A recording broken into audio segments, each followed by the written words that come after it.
Jurgen, first of all, there's been reports out of Portugal that Jota could miss the World Cup. Can you bring us up to speed on exactly how serious his injury is? And also the fact that you're playing Monday, Wednesday, Saturday, what problems does that create for you in terms of looking after your players well? For someone like Andy Robertson, for instance, just back from injury, played 99 minutes at the weekend. Yeah, really not good news about Diogo. Yes, he will miss the World Cup. Pretty serious injury in the muscle, calf muscle, and now we have to. The recovery starts, or the process starts. Let me say like this, and yeah, so that's it pretty much. So that's the first diagnosis, which was pretty clear, and all the rest will now follow in the next few days. So very sad news for the boy, for us of course as well, for Portugal, for everybody. So yeah, that's it. Yeah, you're right. We need to have a look at that. And in general, we always try, and if we can consider it lineup-wise, then we will do that. So we see how the boys feel today when they come in. It's now second day after the game, and same moment -1 intense period. We are used to intense periods, so it's not the biggest difference, but it's clear. Full energy will be required. Again against West Ham in a good moment, we have to say. They're just a similar start to the season like we had, I would say, but since then they found their way back and are a really strong side. Just to clarify with you, does he need an operation? No. Okay. David Moyes said he hopes you are in the dugout tomorrow night. So part of this job is you want to play against the best, compete against them, and Jurgen is up there with them all. Do you know yet whether you're going to face a touchline ban, and do you agree with David Moyes as well when he says, look, anyone who's in that kind of situation would effectively feel the same? He says, we have great respect for referees and the work they have to do. I hope in their way they will understand that for 90 minutes and a bit longer, we might lose our heads a little bit. I think I will be there tomorrow because it's nothing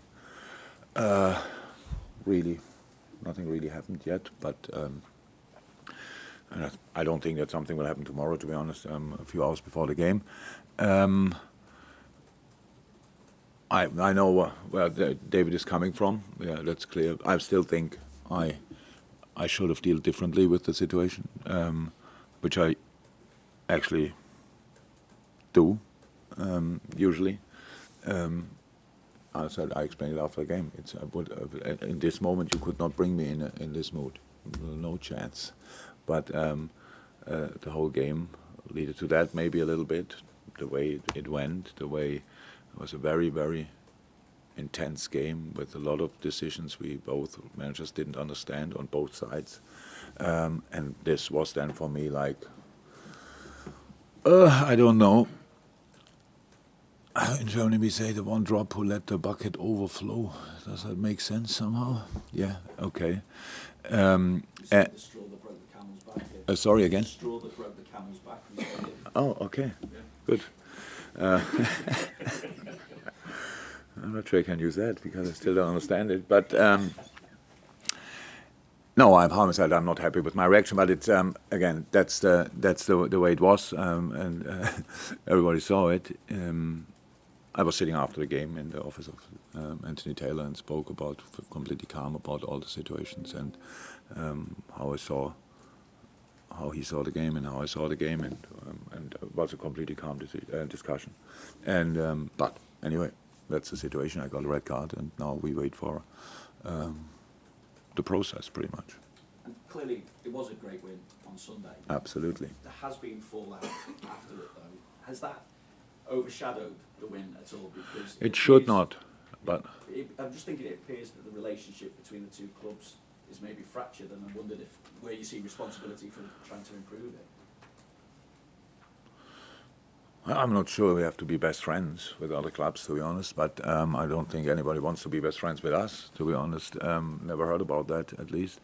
It's a completely normal competition. But apart from that, again, it started here with the question and answered it, and then all the rest was made of it, and I know what I thought when I said it, and I thought I have put it all in perspective and said how much I respect everything what they are doing, and then at the end, obviously, it was still not right for some. But I think the most important thing, I thought, as a club, as a team, together with our supporters, we showed an incredible performance on Sunday. Incredible performance.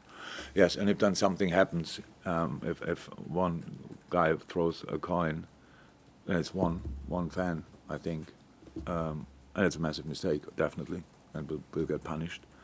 And after the game, if something happens there, it's one supporter or maybe two supporters and not all of them. And I think that's true.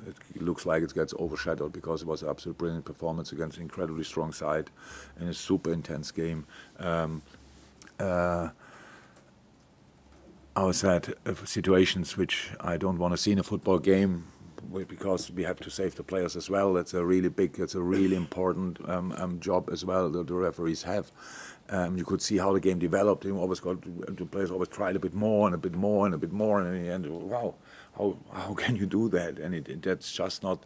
And there was another game this season which I watched, where it was similar and ended up in red cards for the coaches as well. It was Tottenham. Was it Chelsea? Yeah. We thought as well, watched the game and you thought in front of the television, oh my God, what's going on here? It was super intense. And no excuse. That's not. I don't use that as an excuse for me. It's just that's what was the game. And how I said, I thought the performance was outstanding individually as a unit as well. It was absolutely great. And after the game, then all the talks go about what I said and what I did and what people make of it. Don't think that should be the case, but obviously I cannot change that. Jurgen, in the context of the season, only 10 games in, 9 for Liverpool, how big was that result in terms of Premier League? My English is not good enough. In the context of the season, I understood the question. My English is not good enough to express how important it was. Very. From all different perspectives or whatever, it was the performance we needed. It was the way we had to defend. It was the way we had to commit. It was the way. And again, I don't want to cut out our supporters, because what they did so far in this season is absolutely exceptional. A very emotional crowd in a situation we all are a bit spoiled. Like might be difficult sometimes, but in the end, the boys find a way. But our supporters understood pretty quickly in this season that it's obviously not a smooth start into the season, and how they react and how they perform in the games, not on the home games, in away games as well, is absolutely exceptional. I really don't take that for granted, and that makes it special. And then something like this is possible. So it was massive, this game. To win it was massive. You can lose this game 1-0 and play exactly the same game, and then we see as well, okay, we can cause them problems on our day, stuff like this, but in the end, to really feel and use it, in the end, you need the result as well, and that's what we got. Great result, obviously, but I guess it makes this game against West Ham even more important now to back it up, doesn't it? Look, when you create a start like we created it, however we did that, there's a moment in the season when you realize, okay, that means now, from now on, they're all finals. And that's already a few weeks ago that we realized that. And so that means, I'm not sure if we can give the West Ham game even more importance than we already put in, because at 100% there's a natural barrier. But yes, it's very important, absolutely. And we respect them a lot, and it costs us a lot of problems here and there as well, all the time, because David is just doing an incredible job. So now brought in new players and really good, really quality players, and have now options to change. Mikel Antonio had to play like 80 games in the past, pretty much, and now they can share it a little bit up front there with international duties. That makes absolutely sense. Paqueta, great player. Kehrer, I know, obviously from Germany, top class defender. Sau, that's only to name a few, and that's just the development of West Ham, and that makes it for us even more difficult, but the importance will not change. It's very, very important. Thank you. before. Do you have a timeline on it at all? And how does it obviously impact the team as well with the injuries that you've already got too? Big impact. So now we can say that because he will not be in for a long time. We talk about months, yeah, and so we will see. I don't want to put now a number on it because I always hope that in the middle of the rehab, then all of a sudden there's a very positive development and we can cut days off the rehab phase. But yeah, will be long. Sounds a really stupid question. How is he? It's Diogo, and he's surprisingly okay so far. He's an incredibly smart boy and very reflected. And I think he knew it when we carried him off the pitch. When I spoke to him for a second, when I came out, we passed each other after the game and spoke to him there, and he explained pretty much what happened. And I think at that moment he knew already that this is a serious one and could be pretty impactful for his World Cup dreams. Yeah. Carlos. Yeah, then. Seen the last few games how dangerous Darwin Nunez can be. West Ham have now got a player as well, their striker, Skamaka. He's starting to find his feet now in the Premier League. It shows how it is difficult to get used to the Premier League, isn't it? And how impressed have you been with Yeah, yeah, it's difficult. Obviously, it's difficult. We had this discussion. I don't know how often. Pretty much always when we sign somebody. It's not so much so important which position, but you always exceptions like Virgil stepped in and was there. Mo pretty much as well. Sadio. So that was so, and a lot of the other boys had to adapt. So, and the younger you are, and you should not forget how young Darwin is. And the quicker your career went before, like all the steps were big steps he made, incredible, really quick. And yeah, completely normal. So the Premier League is the strongest league in the world, there's the most competitive league in the world. So yeah. And then on top of that, for both strikers, it was the same. Both teams didn't start particularly well, and so that is not helpful for a striker as well. But I like his impact really. He's a machine. He's physically incredibly strong, and he gets there, and training gets better every day. You can see it. You can really see it how he settles more and more. He's in the team now, mind-wise, 100%. He's really arrived completely, but of course, he wants to score more goals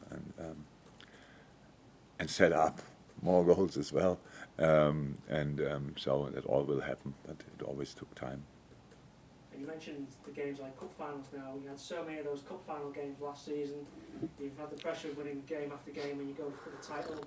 At the end of that COVID season when you had to get in the Champions League. So you're confident that your players can go on another run to get yourself further at the table? Yeah, if you see it game by game, that's no problem. Because the only thing you have to do, you put everything into this game and then you recover and then you put everything into the next game. So that is not a real problem. So. I know, I think I understand a little bit where your question is leading to or whatever, so can you really do that for that long? But that's why we change lineups as much and as often as we can without killing the structure. But of course now 2 players who played for us left out for a long time is not helpful. So we have to think about systems, we have to think about everything, but that's what we will do and that's the job. Carl Markham. Hey Jurgen, sorry to take us back to the City fallout, but you sat here on Friday and spoke in glowing terms about Pep, about City, about Haaland, saying they were the best in the world at the moment. That didn't arrive, obviously. No, yeah. So I'm just wondering how you feel then to almost be your comments then to be not blamed, but people saying you inflamed tensions around the game because of what you said when you spoke so well about it. That's life of people who speak in public. So it's not the first time that I get misunderstood. So I know what I thought when I said it. If somebody misunderstands that or wants to misunderstand, I cannot change that. So I have to be careful. I know since years that I'm not always careful. I realize as well from time to time I just answer and say what I think. I try to do that in the future as well, because usually it's never my aim to blame anybody or whatever. Just talk about things which I think are not that important in life, actually. But I think what I know about, or I say what I know about it, or how I judge it, or how I see it. So that's it. I cannot change that. I wasn't. Nothing of the things were made of were my intention, to be honest. And to turn back to football matters then, in terms of other injuries, have you got anybody else who's likely to be coming back in? So I think all the other players who started the game are available again. Curtis was on the bench. That what was clear, he will not bring him on. We just had space, and he's in training. Looks really good in training, but needs further training until he's really available. He could be a step closer now after 2 days, but didn't train yesterday, so maybe half a step closer. Naby Oxley is getting closer. Is now yesterday full team training. But that needs time. Was out for a while, and now we have to make sure that he can put all the sessions in his legs which he needs. Naby is now in parts of team training, so it's all slightly different. Ibu not in team training yet, but that's how we knew before. Will not be that long. He will be in the end out maybe for 10 days until he can start training again. So that should. When was it? Was Rangers, Ibu, Rangers. So tomorrow it's a week. Yeah, tomorrow it's a week, and that's then maybe Saturday, whenever he can come is back in team training. He was not long out, so if he can train fully, he's available. Joel is still a little bit away, and of course Luis as well, not even close to team training. We've got to fit in an embargo section, as you said. Kelvin is completely back in team training. So he had a little setback, got a hit on the ankle, so we had to keep him out. But now I think he's ready to play U23s at the weekend, which would be absolutely great. We've had a lot of hands up, so I apologise we can't fit you in, but the two put hands up first, James Pearce and then Mark out, and then you have to move on. Yeah, and just going on from what Carl said, City claimed yesterday that what you said on Friday was borderline xenophobic. Just wondered what you made of, that's obviously a serious thing to suggest. And also, are you surprised that they still haven't publicly condemned the Hillsborough chanting from the away end on Sunday? This kind of question I would like not to answer. It's not because there's nothing really to say about, but we responded as a club, I think, to that. So I think that's what we had to do. Apart from that, everything what a non-native English speaker could say is would be open to misinterpretation again.